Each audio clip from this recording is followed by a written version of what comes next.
آپ غور و فکر کریں کہ آج میری ڈیلی روٹین کیا ہے، نیکیوں کی روٹین میری کیا ہے، اور آج عام زندگی میں گناہ کیا کیا کر رہا ہوں۔ رمضان سے پہلے اپنا ایک محاسبہ نفس کریں، اگر ممکن ہو تو اس کو ایک جگہ نوٹ کریں آپ کی روٹین، اور پھر رمضان کے مہینے کے بعد آخر میں پھر آپ اپنی روٹین کو دیکھیں۔ پہلی روٹین جو کہ رمضان سے پہلے تھی اس میں اور بعض میں اگر کوئی فرق آیا ہے، اگر بعض کی روٹین میں کوئی تبدیلی آئی ہے، نیکیوں کی طرف آپ مائل ہوئے ہیں، مسجد کی طرف آپ مائل ہوئے ہیں، قرآن کے ساتھ آپ کا رشتہ مضبوط ہوا ہے، قرآن و حدیث کو پڑھنے پڑھانے سننے سنانے کا، اس کو پھیلانے کا اگر آپ کا رشتہ مضبوط ہوا ہے تو یقیناً اس کے آپ کو پھر فوائد ہوں گے، اور پھر آپ مبارکباد کے مستحق ہیں کہ آپ نے ماہ مقدس کا ادب کیا۔ اگر رمضان کا پورا مہینہ رحمت والا آیا، روزے بھی رکھے، تراویح بھی پڑھی، بعد از رمضان ہماری حالت وہی ہے جو رمضان سے پہلے تھی، تو پھر ہمیں غور و فکر کرنا چاہیے کہ ہم نے کیا رمضان کا ادب کیا، ہم نے کیا رمضان کے تقدس کا خیال رکھا۔ اگر نہیں رکھا تو اس کی تیاری کریں تاکہ ہمارے لیے دونوں جہانوں کے اندر کامیابی کا ضامن بنے، اور ادب کریں۔ رمضان کے روزے فرض ہیں، اگر کوئی کسی شرعی عذر کی وجہ سے روزہ نہیں رکھ رہا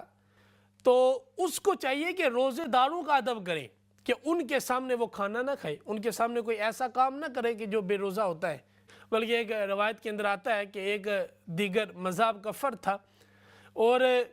اس نے خود اور اپنے بچوں کو اس نے یہ تعلیم دی کہ یہ مسلمانوں کا ایک مذہبی فریضہ ہوتا ہے، ایک مذہبی ان کا مہینہ پورا ایک تہوار ہوتا ہے،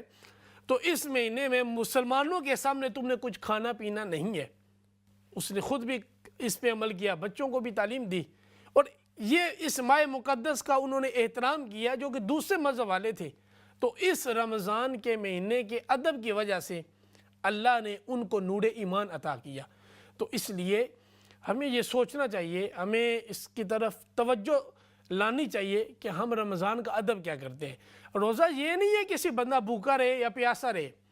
روزہ زبان کا بھی روزہ ہے، روزہ آنکھوں کا بھی روزہ ہے، کانوں کا بھی روزہ ہے۔ بلکہ ایک روایت کے اندر آتا ہے کہ حضور نے فرمایا، مفہوم حدیث ہے،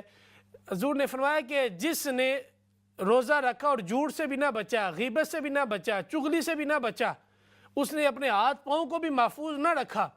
تو فرمایا کہ پھر اللہ کی بارگاہ میں اس کے بھوکے اور رہنے کی کوئی قبولیت نہیں ہوتی، کیونکہ روزہ صرف بھوک اور پیاس کا نام نہیں ہے، بھوک اور پیاس کے ساتھ ساتھ اپنے آپ کو نیکیوں کی طرف مائل کرنے کا نام ہے۔ تو ہم میں سے کتنے ہیں جو روزہ رکھ کر اپنے دامن کو ہر گناہ سے محفوظ رکھتے ہیں؟ اگر تو رکھتے ہیں تو وہ مبارکباد کے مستحق ہیں، اچھی بات ہے، اللہ ہم سب کو وہ توفیق دے۔ اگر ہم صرف بھوک اور پیاس رکھ کر